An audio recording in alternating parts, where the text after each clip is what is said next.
On the coast of northern Japan sits a town that, on paper, is closed to the public. 15 years ago, an earthquake and a nuclear meltdown forced every single resident out at once. Today, in this entire district, only one building has smoke rising from its chimney.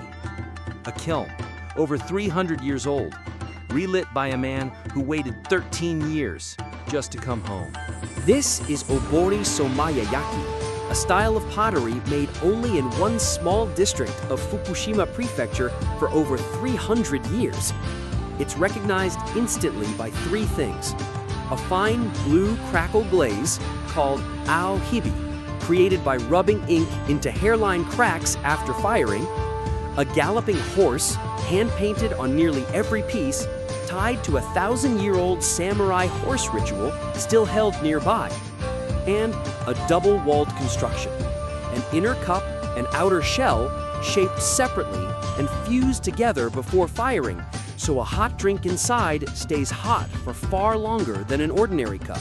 The craft began in 1690, when a servant named Sama discovered fine clay in the hills above Ōbori village and started firing simple cups to sell. The local Soma clan protected the industry, and by the end of the Edo period, more than 100 kilns lined these hillsides, the largest pottery center in northern Japan. It nearly disappeared once already, when the old feudal domains were abolished in 1871, and support vanished overnight. It came back. By 1950, kilns here were exporting oversized punch bowls and wine coolers to America. In 1978, the Japanese government named it an official national traditional craft. By 2011, 23 family kilns were firing here, each one generations deep. Then, on March 11, 2011, a massive earthquake struck the coast, followed by a meltdown at the Fukushima Daiichi nuclear plant, just 10 kilometers from these workshops.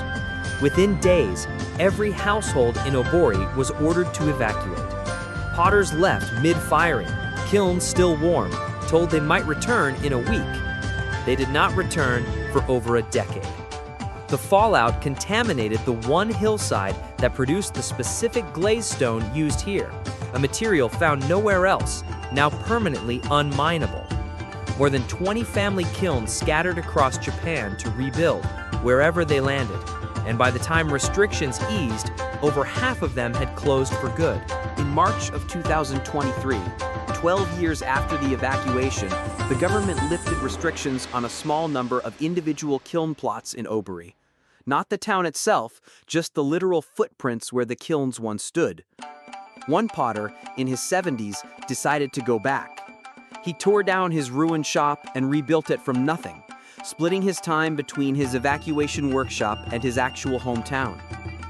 In March of 2024, 13 years after leaving, he fired his kiln in Ōbori for the first time since the disaster.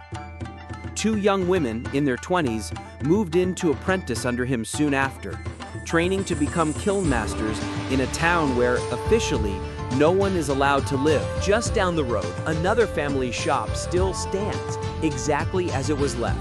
Dust-covered pottery on the floor, a wall clock frozen at 2:46 the minute the earthquake hit. Its owner chose to preserve it as a memorial instead of rebuilding, so people would never forget what happened here. 15 years later, this district still has no residents, but for the first time since the disaster, smoke is rising from more than one chimney. This is the second story in a series about the small workshops keeping Japan's oldest trades alive. One kiln, one hillside, one act of return at a time. Subscribe to follow where we go next.